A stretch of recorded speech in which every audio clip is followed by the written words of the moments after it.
You are driving at high speed down a motorway. Before you can react, a woman runs after her child in your path. You swerve out the way to save a woman and her child, but you are dead. The woman was spared and the only loss of life was you. And so you're greeted by a familiar face. But this time you aren't happy to see them. It's the devil. He's gritting his teeth and rubbing his hands. You've lived a reckless and selfish life. All of your good deeds and all of your sins are weighed against each other on an eternal scale. And it just so happens that by saving that woman, it's given you a sliver of a chance to escape eternal suffering. So the devil, being the devil, gives you two options. Descend into the depths beneath you, or play a simple, innocent game for your freedom. So, you're presented with three doors. Only one grants you admittance to heaven. The other two seal your fate. You've always been partial to a game of chance, but the stakes on this game are a little too high for you to be happy about. And of course, in this game, there is a twist. The devil knows what's behind each door. And as soon as you pick your door, the devil opens another door. You hear screams and can feel the intense heat. The door the devil just opened leads to certain doom. You're given a chance to change your answer, your original pick and the other door that has not been opened.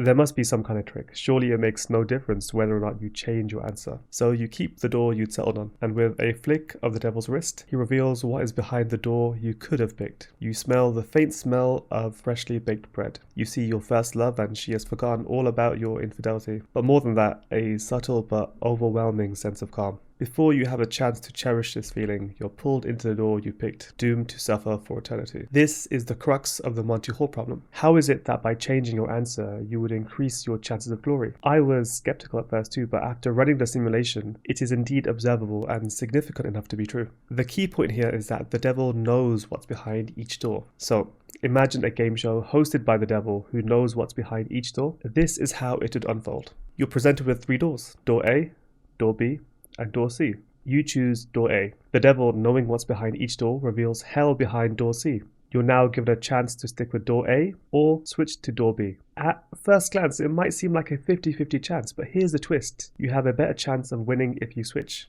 How can that possibly be true? Well, because the devil knows what's behind all of the doors and must show you hell behind one of them. So let's break this down. If you stick with your original choice, you have a 1/3 chance of going to heaven. If you switch, you have a 2/3 chance of going to heaven. Here's why. There was already a 2/3 chance of picking hell before you picked any door. So when the devil reveals another hell door, switching gives you that 2/3 probability of finding heaven. This is because one hell will always be eliminated, and so we should look at the probability of picking hell or heaven before we pick or the devil eliminates a door. I know words can sometimes convolute math, so let's take a look at a concrete example. Three doors.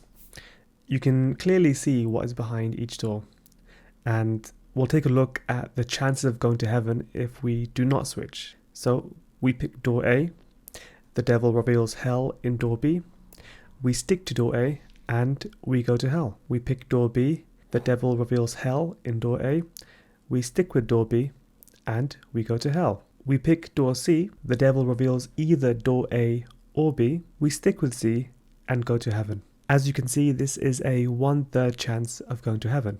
But if we switch, it looks like this. We pick door A, the devil reveals hell in door B, we switch to door C and go to heaven. We pick door B, the devil reveals hell behind door A, and we switch to door C and go to heaven. And lastly, we pick door C, the devil reveals hell behind either door A or B, and we switch to the remaining option. We go to hell. As you can see here, there's a 2/3 chance of going to heaven if we switch. To summarize, sticking with your original choice gives you a 1/3 chance of heaven. Switching after the hell door is revealed is a 2/3 chance of heaven. Even though you might lose out on heaven by switching if you had picked heaven first, 2/3 of the time you'll be better off. Subscribe for more updates on interesting statistical and numerical ideas like this in the future. I release 2 videos a month about math and stats just like this.